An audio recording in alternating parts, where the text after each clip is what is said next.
जो अखबार है आपका, टेलीविजन है जो आपका गोदी मीडिया में तब्दील हो गया, वो कहता है कि हम विश्व गुरु बनने जा रहे हैं। मैंने कहा बिल्कुल, भूख हड़ताल के मामले में विश्व गुरु बनने जा रहे हैं, बेरोजगारी के मामले में विश्व गुरु बनने जा रहे हैं, बेटियों के यौन शोषण के मामले में विश्व गुरु बनने जा रहे हैं हम।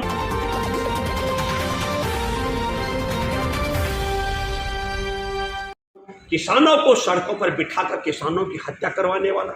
हमारे देश के भूतपूर्व सैनिकों को सड़क पर उन्हें तड़पाने वाला, हमारे देश के करोड़ों बेरोजगारों को सड़क पर लाने वाला, अब बेटियों को सड़क पर बिठाने वाला। और मैं ये दावे के साथ में कह सकता हूं, जितनी खतरनाक धाराएं उन बेटियों पर दर्ज कर दी गई हैं। क्या कहा है दीपेंद्र पाठक जो पुलिस के आला अधिकारी हैं, मुझे दुख और अफसोस के साथ कहना पड़ रहा है, जो बेटियां और जो बेटा बजरंग पुनिया इस देश में इंसाफ की लड़ाई लड़ रहे थे, उसे दीपेंद्र पाठक ने कहा, हमने कहा था कि देश विरोधी गतिविधि में शामिल न हो। मतलब इस देश में यौन शोषण करने वाले को गिरफ्तार कराने की मांग कब से देश विरोधी हो गई, ये हैरानगी की बात। धारा लगा दी गई, 147 धारा बलवा करने की धारा, 149 धारा है जो गैर कानूनी सभा करने की धारा है, 186 धारा है जो सरकारी अधिकारी के काम में बाधा डालने की धारा है, 188 धारा है जो सरकार के आदेश का उल्लंघन करने की धारा, 332 की धारा है जो सरकारी अधिकारी को उसके काम रोकने से मामला है, और 353 की धारा है जो सरकारी अधिकारी पर हमले का मुकदमा बना दिया। ताकि आप देखिए, यौन शोषण करने वाले ब्रजभूषण शरण सिंह के खिलाफ 18 जनवरी को मैदान में आए बालक बालिकाएं, देश के पहलवान, और 28 अप्रैल को सुप्रीम कोर्ट के आदेश के बाद एफआईआर दर्ज हुआ। 3 महीने 10 दिन लगे। और जब उन्होंने इंसाफ की लड़ाई के लिए आगे बढ़ने का काम किया तो तत्काल उनका भविष्य चौपट करने का। और षड्यंत्र क्या है,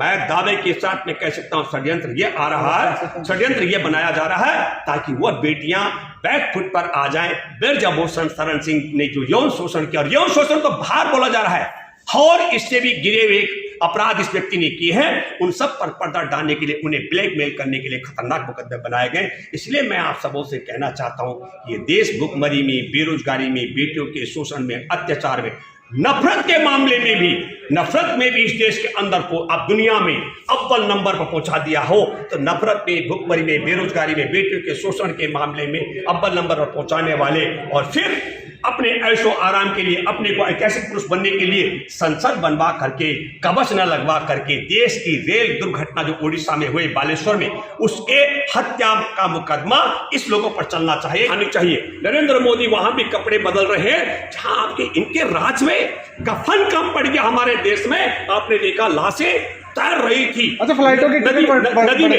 वही आराम है। कफन जिस तरीके उसको बोलते हैं आपदा में अवसर, न केवल सुनिए, न केवल बढ़ गई है, पेरिस का भी किराया बहुत कम पड़ गया यहाँ से भुवनेश्वर जाने का, क्योंकि उनको पता लग गया। और तभी हम उनको, जो देश के नालायक कहते हैं प्राइवेटीकरण होना चाहिए, अगर ये जहाज सरकारी होते तो किसी भी कीमत पर आपदा में अवसर की बात नहीं होती। भुवनेश्वर जो अपने मृतकों को या घायलों को मिलने के लिए जाते, उन लोगों को इस प्रकार लूटा नहीं जाता। अरे 5-6 हजार रुपए का किराया आपने 60-70 तक पहुंचा दिया इन्होंने, आपदा में अवसर का। ठीक उसी तरीके से जैसे मोदी जी का, फिर मैं ये बहुत दावे के साथ में कहना चाहता हूं कि एक बात हमको सबको समझनी चाहिए, इस शख्स ने 9 साल में ताली बजा करके, जिस तरीके से नोटबंदी करके और टैक्स पद्धति बदल करके 6.5 लाख उद्योगों पर ताले लगाकर करोड़ों लोगों को बेरोजगार किया। इस शख्स ने ताली बजाकर, जिस तरीके 450 मामले में आपने कोरोना के मामले उजागर हुए, ताली बजा करके 10 करोड़ से ज्यादा मजदूरों को पैदल चलने के लिए विवश किया। और मैं फिर कहना चाहता हूं कि देश के अंदर कोरोना के लिए जो कमेटी बनी है, उस कमेटी की रिपोर्ट है कि भारत के 12 साल के आयु तक के बच्चे 96% में एंटीबॉडी पाई गई, मतलब घर घर कोरोना पहुंचा। तो आपने देश को ताली बजा करके बर्बाद कर दिया, उस दशा में पहुंचा दिया। और फिर हमारे सामने मैं यह कहना चाहता हूं, किसानों को सड़कों पर बिठाकर किसानों की हत्या करवाने वाला, हमारे देश के भूतपूर्व सैनिकों को सड़क पर उन्हें तड़पाने वाला, हमारे देश के करोड़ों बेरोजगारों को सड़क पर लाने वाला, अब बेटियों को सड़क पर बिठाने वाला। और मैं ये दावे के साथ में कह सकता हूं, जितनी खतरनाक धाराएं उन बेटियों पर दर्ज कर दी गई हैं। क्या कहा है दीपेंद्र पाठक जो पुलिस के आला अधिकारी हैं, मुझे दुख और अफसोस के साथ कहना पड़ रहा है, जो बेटियां और जो बेटा बजरंग पुनिया इस देश में इंसाफ की लड़ाई लड़ रहे थे, उसे दीपेंद्र पाठक ने कहा, हमने कहा था कि देश विरोधी गतिविधि में शामिल न हो। मतलब इस देश में यौन शोषण करने वाले को गिरफ्तार कराने की मांग कब से देश विरोधी हो गई? ये हैरानगी की बात। धारा लगा दी गई 147 धारा बलवा करने की धारा, 149 धारा है जो गैर कानूनी सभा करने की धारा है, 186 धारा है जो सरकारी अधिकारी के काम में बाधा डालने की धारा है, 188 धारा है जो सरकार के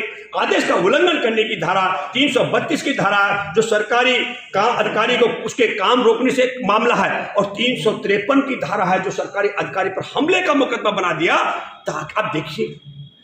यौन शोषण करने वाले ब्रजभूषण शरण सिंह के खिलाफ 18 जनवरी को मैदान में आए बालक बालिकाएं, देश के पहलवान, और 28 अप्रैल को सुप्रीम कोर्ट के आदेश के बाद एफआईआर दर्ज हुआ। 3 महीने 10 दिन लगे। और जब उन्होंने इंसाफ की लड़ाई के लिए आगे बढ़ने का काम किया तो तत्काल उनका भविष्य चौपट करने का। और षड्यंत्र क्या है, मैं दावे के साथ में कह सकता हूं, षड्यंत्र ये आ रहा है, षड्यंत्र ये बनाया जा रहा है ताकि वह बेटियां बैक फुट पर आ जाएं। ब्रजभूषण शरण सिंह ने जो यौन शोषण किया, और यौन शोषण तो बाहर बोला जा रहा है, और इससे भी गिरे हुए अपराध इस व्यक्ति ने किए हैं, उन सब पर पर्दा डालने के लिए, उन्हें ब्लैकमेल करने के लिए खतरनाक मुकदमे बनाए।